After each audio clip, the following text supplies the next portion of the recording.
Maya people were as advanced as any of the ancient civilizations of the world. And you can see these glyphs of ancient Maya writing that have untold stories to tell.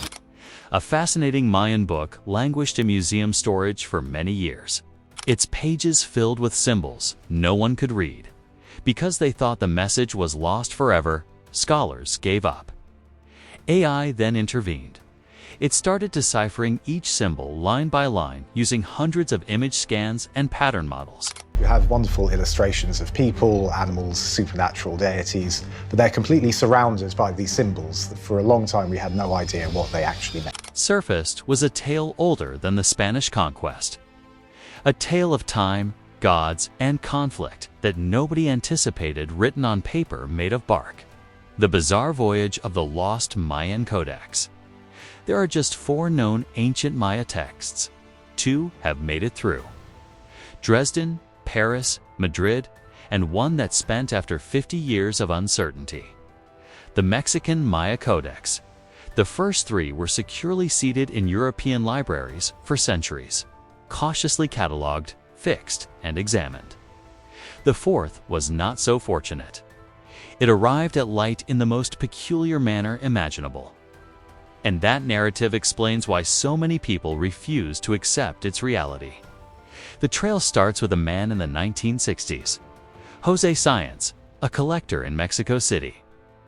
Based on reports, later researchers reiterated that 2 guys came up to him and said they had discovered a secret Maya stashing things they wanted to show him. But only in one scenario: full confidentiality. Science concurred. They placed him on a tiny aircraft and carried him in the direction of the low hills close to Tortuguero. He wasn't permitted to view the compass, therefore he never was aware of their destination. When they landed on an uneven piece of soil, they drove him farther into the countryside, till they arrived in a dry cave. Within, Science discovered something amazing. A fig bark paper book that has been folded and drawn with symbols and lines. About it lay things: a tiny wooden mask, a sacrificial knife with a carved handle into a tight fist, as well as a few additional bark paper sheets that hadn't been painted. The entire thing appeared to be a scene in a film. However, Science trusted what he was witnessing. He purchased the book, unaware that this one choice would start one of the longest debates in contemporary archaeology. Those other items were incorporated into the mystery. Later, researchers verified that they existed. Michael Coe, a prominent Yale archaeologist, wrote about when he put things together in detail. The tale. Eventually, Science permitted the book for public viewing. It debuted in New York. In the spring of 1971, in an exhibition at the Grolier Club, Michael Coe founded a group known as the Maya in his world. A scribe. For the first time, the pages might be viewed by regular individuals themselves. Additionally, its program provided the given its moniker, the Grolier Codex. In 1973, 2 years later, a comprehensive collection was released with Enrico Ferrelli taking the pictures. Those pictures circulate among scholars globally. The show's timing couldn't have been worse. Mexico, as well as the US, recently strengthened regulations on exporting gems of culture. Thus, following the exhibition concluded after a brief, extensive research in the US, the book was sent back to Mexico. According to Yale records, returned in 1977 and immediately entered the National Museum's deep storage of anthropology. After that, very few people actually witnessed it. Over the following 40 years, it was primarily found in images and first-hand accounts. Doubts started nearly right away. Its genesis was the first factor. It hadn't been found by archaeologists in a recorded dig. It originated with robbers and an individual collector. In scholarly circles, that's a warning sign right away. Its appearance was the second factor. The piece of art was straightforward. Bold figures with tiny clusters of numbers and hardly any words. In contrast to the densely packed, complex pages of the cottages in Madrid and Dresden, this one appeared simple. Some specialists even referred to the drawings as awkward. Additionally, they highlighted technical specifics that made them dubious. A few pages displayed light red sketch lines underneath the statistics, which some analysts believed a Maya artist from antiquity would have concealed. Others observed a sharp the paper's straight edges as though they'd been recently cut. In 1975, J. Eric Thompson, a highly esteemed the Mayanists of his era, were documented claiming that the book was a fraud. For many years following that, the majority of academics rejected the Codex on its own. That was altered in the middle of the 2000s, when a fresh crop of researchers made the decision to pursue a different take a look. The crucial discovery resulted from a 4-person group. Houston, Stephen from Michael D. Coe, Brown University, and Carl Taube from Yale, and Mary Miller from the Riverside University of California. They re-examined each criticism individually. 1. Using contemporary testing. They examined the paper fibers, the pigments, and even the patterns of aging. They came to the conclusion that it was bold. The Codex was older and authentic, compared to the other Maya books that have survived. Within Brown University, September 2016 released their results, followed by a few months later by Yale's January report, 2017. When combined, those papers clarified why the book was demonstrated by the proof could not have been manufactured. They discovered that natural materials were used to make the paints minerals that the ancient Maya utilized, not contemporary chemicals. The paper made of bark matched recognized pre-Hispanic samples. Even the clothing, the stains, displayed typical patterns of ancient relics that are impossible to replicate convincingly. For a lot of academics, that altered everything. However, there was yet a step. Mexico itself had to make a decision. By the end of August 2018, the Ministry of Culture and the National Institute of History and Anthropology said to, as declared their formal decision. Following a review of all the proof, they announced the document genuine. For a short while, the Codex exhibited at the National Museum of Anthropology, putting a stop to decades of discussion. To understand why this was so important, you must recognize how uncommon Maya books are. Nearly all of them were destroyed during the Spanish conquest or perished in the heat and tropical dampness. The few that made it through did so only because they were transported centuries ago to Europe and kept in rooms with climate control. Since its validity is no longer in question, let's see how scientists truly showed it beyond a shadow of a doubt. How the Mayan CEX was validated by science, actually. The Mexican Maya Codex is not a significantly hefty book. It resembles a tiny notepad constructed from folded pine bark, like an accordion, back and forth. Every sheet was removed from a fig's inner bark, tree, and amatate paper type, to smooth it out so that it may be painted. Applied a small layer of white to both sides. Plaster, this is not the same type of plaster utilized in the 3 renowned Maya European literature. They make use of a lime base, composed of carbonate calcium. This one makes use of calcium sulfate-based gypsum. That is a single distinction, like a fingerprint. It indicates an alternative workshop, a distinct customs, and a diverse supply of resources. The remaining pages are compact enough to fit in your palm. The majority are roughly 4.9 inches wide, and the tallest chunk still standing is around 7.5 inches high. Red border lines that are thin demonstrate that the original pages were a little taller prior to harm taking its toll. When the Codex was complete and unfolded, would have extended to about the same length, about 8 feet, as the renowned Dresden Codex maintained in Germany. This shape and size fit perfectly. Pre-Hispanic methods of bookmaking. The page dimensions, folds, and space all aligned with the way the ancient Maya screenfold books were constructed. Nothing about it appears similar to a contemporary copy. In the laboratory, scientists started with the white plaster base, sometimes referred to as the ground layer. They employed non-destructive instruments, thus they didn't cut or scrape the surface.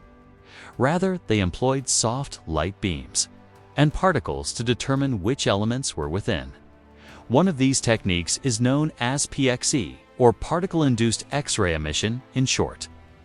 Rutherford's return is another RBs is a type of scattering spectrometry. To put it simply, both techniques fire a soft beam at the surface and determine what returns, providing a chemical the material's fingerprint. Afterwards, the introduction of artificial intelligence in order to contrast those chemical signatures in opposition to large digital databases, verifying that each component matched materials from around 900 years ago. The oxygen was discovered during Codex experiments. Sulfur and calcium in precise proportions as one might anticipate with hydrated calcium sulfate.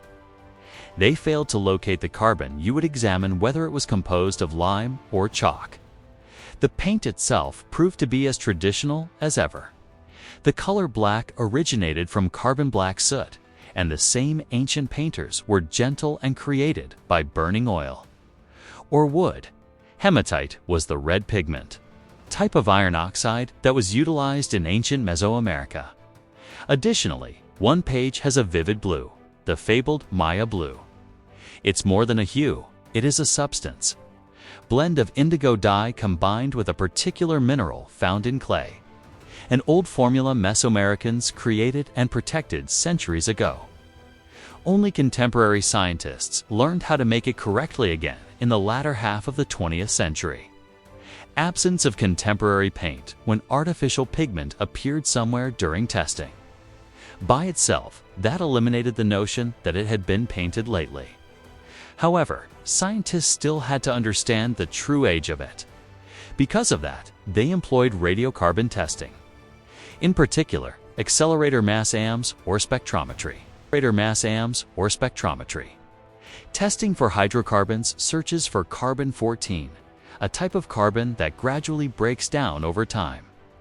By calculating the remaining amount, researchers are able to determine when the biological substance, the bark in this instance paper, was produced. The paper was created using living plant fibers, ideal for this approach. The samples were cleaned using two distinct methods to get rid of any dirt or glue that could cause problems. The outcomes of the same time were indicated by both runs. Frame the early post-class period, around from 1021 to 1154. That makes Mexico's Maya Codex the first known book that may be read in the Americas. Marginally older than the Dresden Codex itself. When the data were released, researchers compared them to everything else they had discovered. The natural gypsum plaster colors, the steady brushwork, and everything was in order. The manner in which the Codex produced demonstrates how it was utilized. It was a lengthy strip of various Maya novels.